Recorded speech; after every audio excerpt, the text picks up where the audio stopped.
E aí, Renato, tudo bem? Eu vou gravar esse vídeo para você para te mostrar os recursos do GIMP e te deixar entusiasmado de usar ele. A gente começa aqui, ó, em Arquivo, Novo, e aí a gente coloca o modelo que a gente quiser. Por exemplo, eu gosto de usar a folha 4. E aí, o fundo branco eu acho que cansa muito as vistas. Eu prefiro usar o fundo preto. Para mudar o fundo, clique aqui para inverter a cor, ó, a cor que está de trás é a cor do fundo. E aí, quando a gente manda criar o novo modelo, o novo arquivo do modelo A4, ele já cria com fundo preto e eu acho que assim é mais confortável. Para a gente desenhar, a gente usa essa ferramenta aqui, que é o pincel. Eu tenho uma mesa de desenho igual você. E aí, quando eu seleciono, por exemplo, aqui eu estou com o mouse, e aí eu vou selecionar com o mouse aqui essa ferramenta de seleção. Aqui não vai acontecer aquele problema que estava acontecendo na aula, da gente não conseguir ver o seu mouse. Então aqui eu estou com o mouse e agora eu vou com a caneta de desenho. A hora que eu encostei a caneta aqui na tela, ele já mudou para o pincel e para a última cor que eu estava usando. Eu estava usando, no caso, roxo. Aqui, ó, a gente consegue selecionar o tamanho do pincel.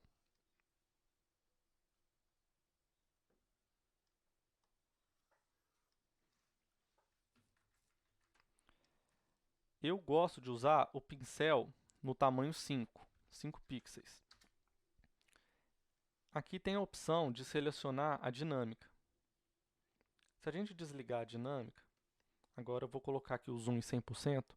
Aqui embaixo, aqui, ó, a gente seleciona o zoom. Eu vou colocar o zoom de 100%. Você pode usar o Ctrl Scroll Look do mouse, normal, ou você pode usar o mais e o menos, a tecla do seu teclado, ou se sua mesa de desenho tiver botão, você também pode usar. Aí, colocar aqui em 100% exato. Tem um botão na caneta que quando você clica, você consegue arrastar a folha. Então eu estou clicando aqui, eu estou arrastando, indo para o canto superior esquerdo, e agora eu vou encostar a caneta de leve.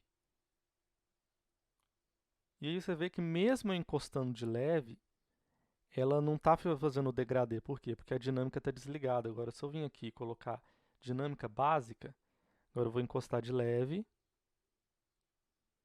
olha a diferença. Agora eu vou encostar forte. Então, e ele ainda tem a dinâmica da velocidade, que se eu fizer assim, ó, viu aqui, está mais fino, igual como se fosse uma caneta escrevendo no papel. Então, acho que isso é um recurso didático muito interessante. E para a gente limpar a tela, dá Ctrl A, Del, limpei, pronto. E agora eu vou arrastar com o mouse, só para você ver, ó, a hora que eu arrasto com o mouse, ele já muda a ferramenta para a ferramenta antiga do mouse, que era a ferramenta de seleção. Então vamos dar uma olhada aqui nos recursos que ele tem de ferramenta. Ele tem essa aqui que é de seleção. Essa aqui, a de texto, é muito interessante porque aí antes da aula, quando você for planejar a aula, então você vem aqui e coloca o enunciado. Por exemplo, modele usando método Dennavitch-Rattenberg. Dois pontos. E coloca aqui ainda a questão número 1, por exemplo. Ok. Aqui ele criou uma nova camada. Então, com essa outra ferramenta aqui, ó, que é a ferramenta de mover, a gente consegue mover só o nosso texto. Para a gente posicionar ele. Vamos posicionar ele, por exemplo, aqui.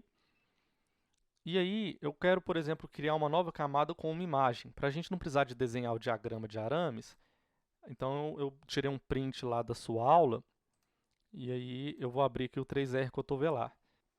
Então aqui a gente dá Ctrl A para a gente selecionar tudo, Ctrl C, a gente vem aqui, dá Ctrl V, e a gente clica nesse botão aqui, ó, de criar uma nova camada. Por quê? Porque agora eu consigo arrastar o desenho e eu consigo vir aqui inverter ele para ele ficar com fundo preto. E aí agora descansa as vistas, como se diz. Então a gente vem cá, manda criar mais uma camada e a gente chama de passo 1 do método Dennavitch-Rattenberg.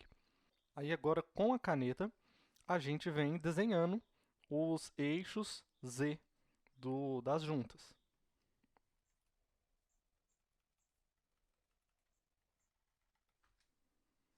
Criei uma nova camada. Vou selecionar uma outra cor aqui. Então a gente tem a origem do frame aqui, a origem do frame aqui, a origem do frame. Vou desenhar o frame já de uma vez. Vamos supor que a gente desenhe o frame errado.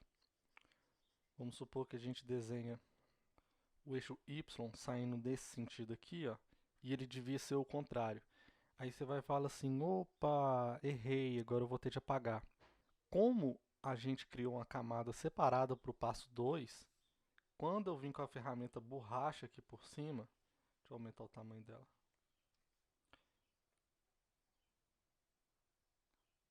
Ele não vai deletar o passo 1. Então a gente consegue apagar aqui, ó, tá vendo? Eu estou passando por cima do passo 1, apaguei o desenho todo, a camada inteira, e o passo 1 continua lá. E isso é uma coisa interessante, que facilita na hora de desenhar, e também é um recurso didático, porque você consegue ocultar a camada quando você clica nesse olhinho aqui. Então você já consegue planejar a aula deixando já pronta a tabela de a base da tabela de Denavit-Rattenberg, deixando a base do diagrama de blocos, e aí você sai desenhando por cima. E aí, no final das contas, depois que você acabar isso tudo, você vem e pode até gerar um PDF para você mandar para os seus alunos. Então você clica aqui em exportação, seleciona aqui o formato PDF, está aqui embaixo, está aqui, e aí você manda salvar numa pasta. Você pode colocar todas as folhas e aí depois você gera um único PDF com todas as folhas.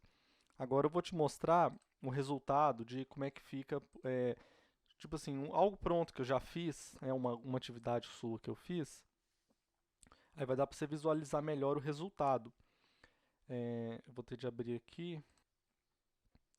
Aí eu vou abrir aqui, ó, essas três páginas da tarefa 2, para você dar uma olhada como é que fica. E aqui a gente vai poder ver outros recursos interessantes, como por exemplo, o uso do Ctrl+C, Ctrl+V. Por exemplo, nessa página aqui, ó, se você reparar bem, essa matriz aqui que eu escrevi, eu não preciso mais escrever ela. Por quê? Porque eu dou um Ctrl+C, Ctrl+V, se você olhar até essa quininha aqui é igual. Então isso agiliza muito na hora de escrever, porque você tem um recurso de copiar e colar. Além disso, aqui está tudo com as camadas separadinhas bonitinhas, então se eu quiser modificar alguma coisa e reorganizar o documento, eu consigo mover ele. Consigo mover também aqui o... Opa, movi o fundo. Tem que acertar aqui. Opa, agora foi. Aí consegue mover a escrita. Eu não gosto de usar esse recurso mover para mover a escrita, pelo seguinte motivo. Porque como você pode ver, ó, ele está movendo a camada inteira. Tá vendo esse amarelo? Esses são os limites da camada. Isso só é interessante quando a camada não ocupa a folha. Igual, por exemplo, essa camada aqui, ó. Essa camada aqui ela não ocupa a folha toda, então mover ela é tranquilo, porque ela só tem um conteúdo que eu não vou escrever em cima. Porque quando eu movo a camada inteira escrita, por exemplo, essa aqui que a gente estava movendo, ó, é a camada escrita. Movi ela. Se eu tentar escrever agora, vou pegar a caneta, vou escrever aqui. Viu? Ó, foi interrompido. Por quê? Porque extrapolou os limites da camada. Então fica essa observação aí, essa dica, de que quando for mover a escrita, como a escrita é a página inteira, a gente move ela usando a ferramenta de seleção. Então, por exemplo, se a gente quiser mover, dá Ctrl+X+V, e aí a gente pode arrastar só o conteúdo que a gente quiser. E aí, isso fica muito fácil de você organizar. Eu, pelo menos, eu sou muito desorganizado. E para mim, escrever em caderno é uma tortura. Isso aqui é a solução dos meus problemas, porque aqui eu escrevo, quando eu quero, eu reorganizo, eu não preciso reescrever nada. E eu posso dar Ctrl+C, Ctrl+V, eu não preciso reescrever também nesse sentido de reescrever coisas que eu já escrevi. E também não preciso reescrever se eu cometer algum erro, né? E o resultado é esse aqui. Eu coloco o enunciado, coloco as imagens que você deixa pra gente, e aí eu vou desenhando, vou escrevendo. O resultado é esse aqui.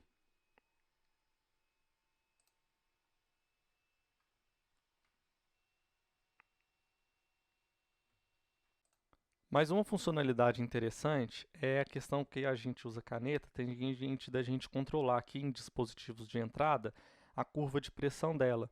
Então, por exemplo, aqui, ó, tablet, monitor, pen, pressão. A gente consegue fazer aqui, ó, ajustes na curva de pressão de como vai ser o comportamento. Eu deixo aqui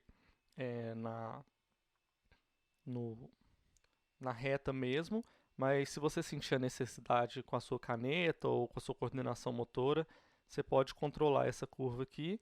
Então é isso, eu estou gostando muito do GIMP, eu estou apaixonado por ele, eu estou usando ele direto para isso. E os recursos mais interessantes, mais que eu uso mesmo, é esse: é o pincel, a borracha, o texto, redimensionar, mover e selecionar. Eu espero que você tenha gostado também do GIMP. E qualquer dúvida que você tiver, você pode mandar também, que se for preciso eu gravo outro vídeo. E é isso, espero que você tenha gostado e que você esteja entusiasmado de usar ele também. Valeu!